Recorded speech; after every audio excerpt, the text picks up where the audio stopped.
Well, hello there, YouTube, and welcome to the 28th of October.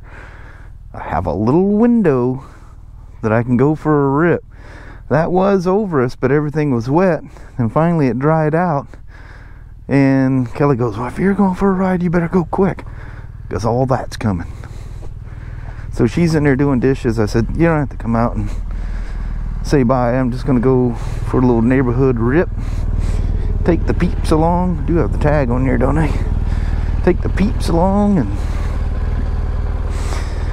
at least say I got a ride in on my last day off from work for who knows. Oh, there she is.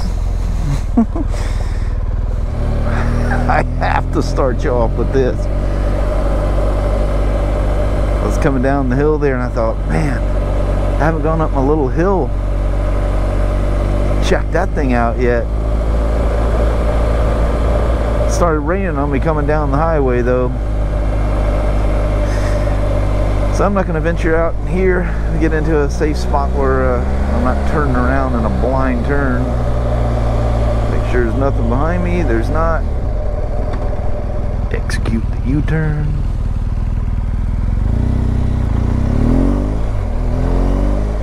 Watch out for them super slippery leaves. Whoa, I'm getting attacked by the leaves. Oh man, I'm getting bombarded. I do the Superman view coming down here because this is incredible. Oh yeah. Yeah, look at that. Is that beautiful or what?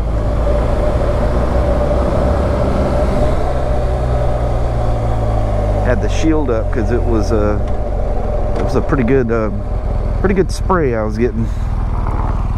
Dried off by the time I got down here though, as you can see.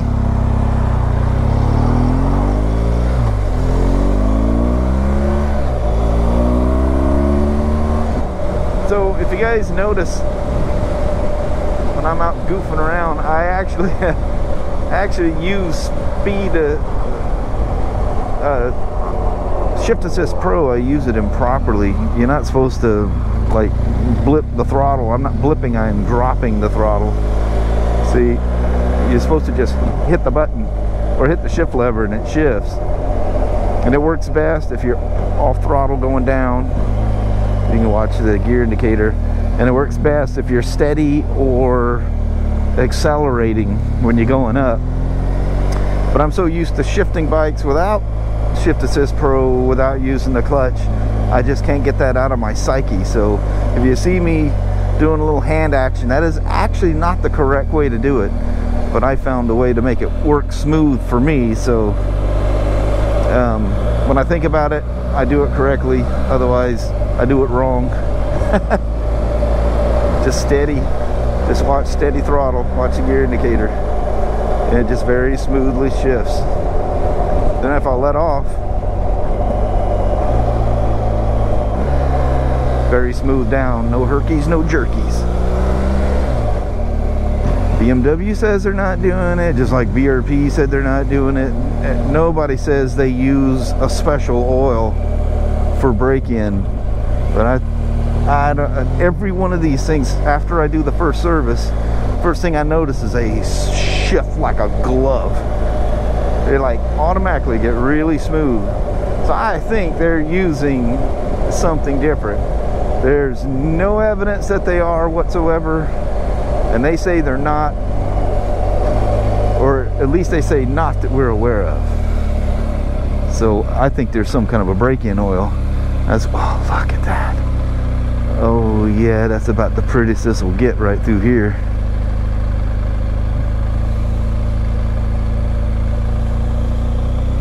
I don't know why you wouldn't admit that you're using some kind of a break-in oil, but they're very adamant you get that first service done.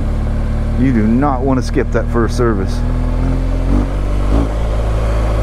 You can do it yourself. It's not going to void your warranty if you do it yourself. But if you have a maintenance related failure of some sort, and BMW pulls your VIN number up and sees a dealer didn't do it, they can be less than friendly. And this goes with any manufacturer. What I love is the guys that do their oil changes and then come in and want me to reset their computer. So basically, under my personal login, I am telling BMW that I did it. Our dealer number, and specifically me at our dealer number, did the service on your bike. So we're having some discussion over whether we should be resetting these things, because I don't know what they done. You know, if you want me to do the whole service, then I know what was done. You know, and people go, oh, you're just trying to rip us off. The services on these things aren't that expensive. They're no more than any Japanese stuff. The price of that stuff is high nowadays. I mean, labor rates are high, you know, the parts are expensive, but it's no more or less. Everybody goes, oh, the BMWs, you can't afford them. Older BMWs? Dude, just, damn things are expensive. There's a lot of maintenance. We're even discussing that in school about how, he goes, you notice the trend? He goes, you remember the days when the bikes were lined up outside your service bay, service, because they had them so frequent. Like the old Honda V4s and stuff, that you had to adjust the valves. You weren't inspecting. You literally needed to adjust them valves every 4,000 miles. And that was a 2.5 hour service. I mean, nowadays, you know, shop rates are 100 plus an hour. That's an expensive service to do every 4,000 miles. And like they say, you know, we talked about this again in class, is it's really rare that you have to adjust the valve on these things. They have intervals where they want you to inspect them, but that's not super expensive. You know, you're just pulling the valve covers off, getting the engine on TDC compression for that cylinder, and you're checking the valves. You have a tool that you set on the end to make sure the cam timing is correct, and they're always within specs. The only ones that aren't is people that put dirt sucking air filters on there. Keep a stock air filter in this thing. I went through that whole story about how Honda proved to us that the stock filter is flowing better. Now, I'm not talking like, you know, the like racing filters where you take the air box out and you put this big massive filter on there. The big massive filter never has any high pressure or high vacuum points on it. So even a dirt sucking filter is going to work relatively okay. And it's a racing bike. You're going to be taking it apart and rebuilding it like all the time.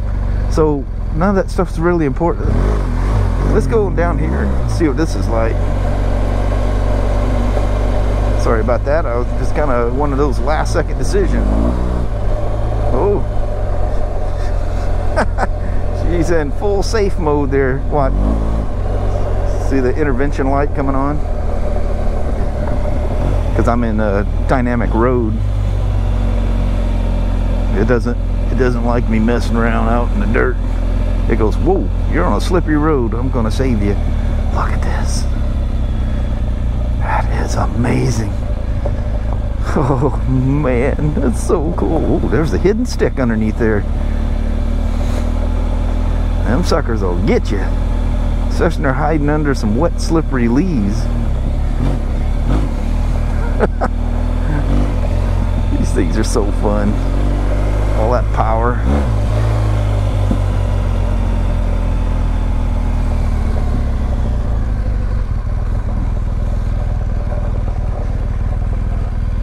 That's almost down to the, you know, when I look up on the hill and you see down, whoa, lose my footing. See the fields? That's the first field you see. In fact, that farm right there is where,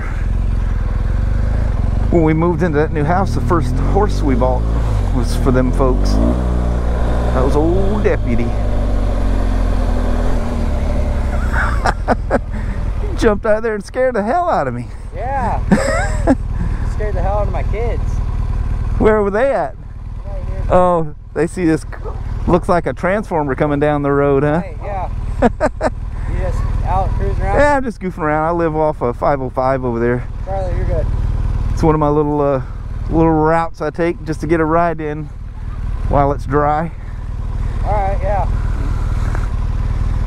We have a lot of break-ins down here, so. Oh, really? Yeah. Right. No kidding. Well, my name's Shawn Smoak. Right on, Dustin. Nice to meet you, Dustin. But yeah, the kids were just curious. They're like, there's a motorcycle. There's some crazy guy. Don't sound like that. Well, if I come down on one of my Harleys, I'll look scarier. I'll make sure I'll stop and say hey. Nice to meet you. Have a good ride. Thanks, man. Bye. Thanks. Bye-bye.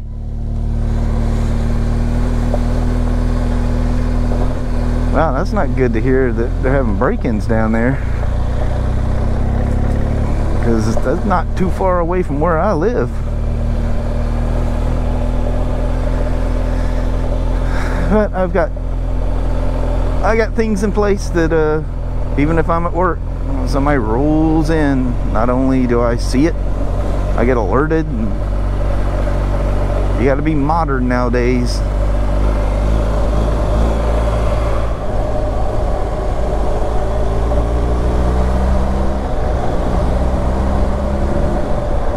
Oh, so I ordered a television. Actually, same one I was looking at spending some serious shackles on the LG OLED TV. But this is just a TV for our bedroom. The one out in the living room's fine. And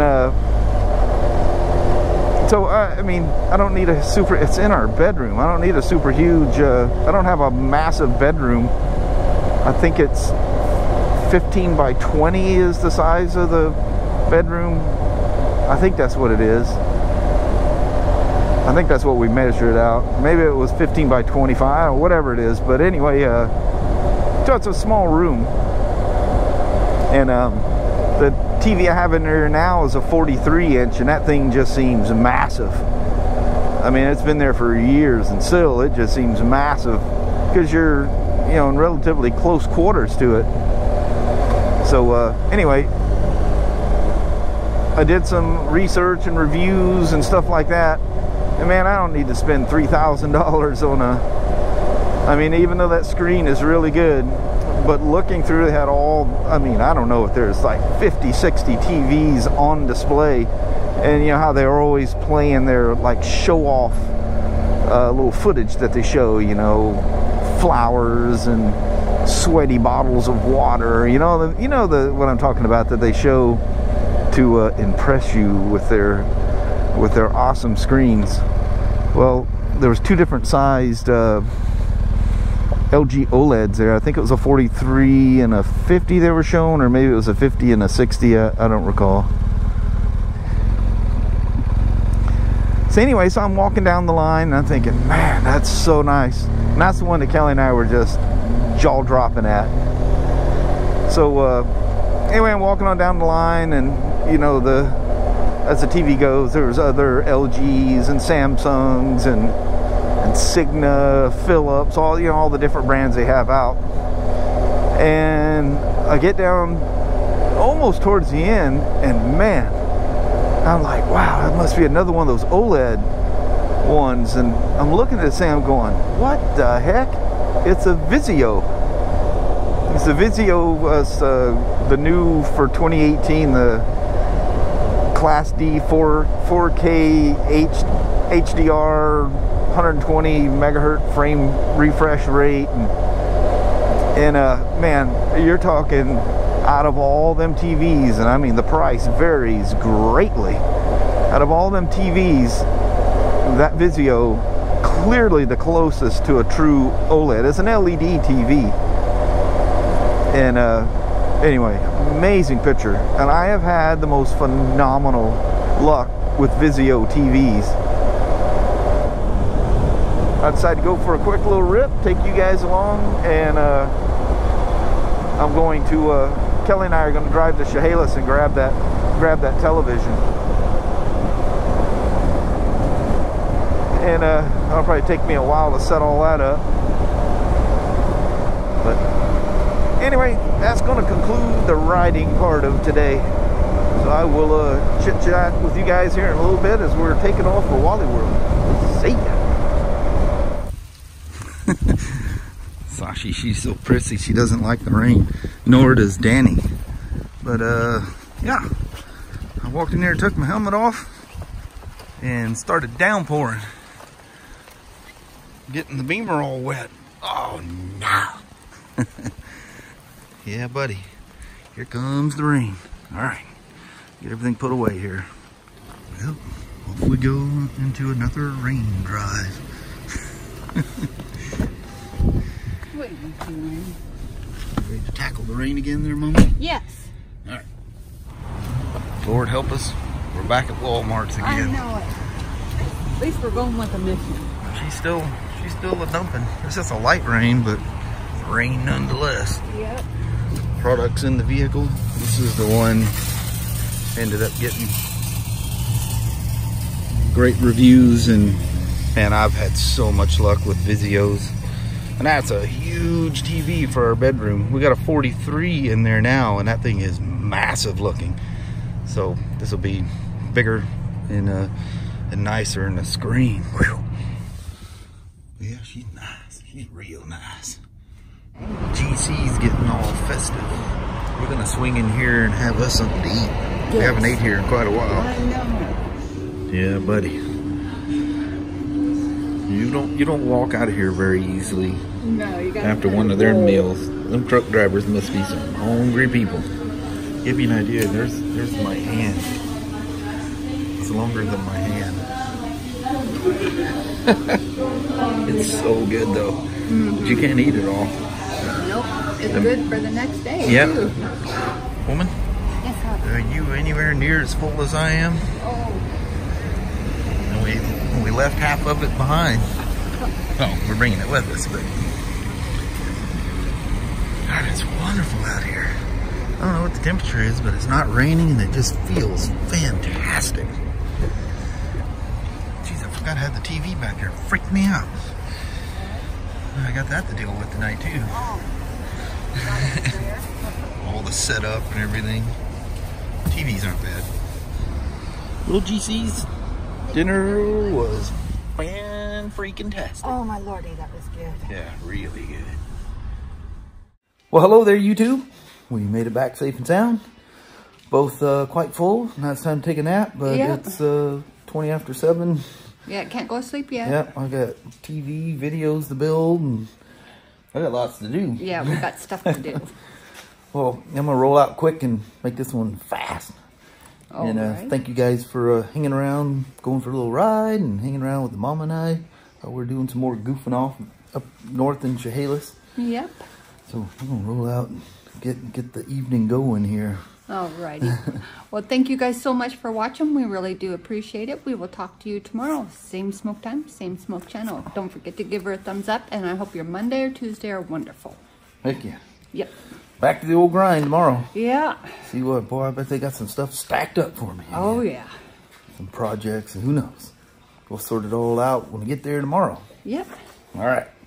So we'll talk to you guys tomorrow. Bye, everybody. Take care now. Bye-bye.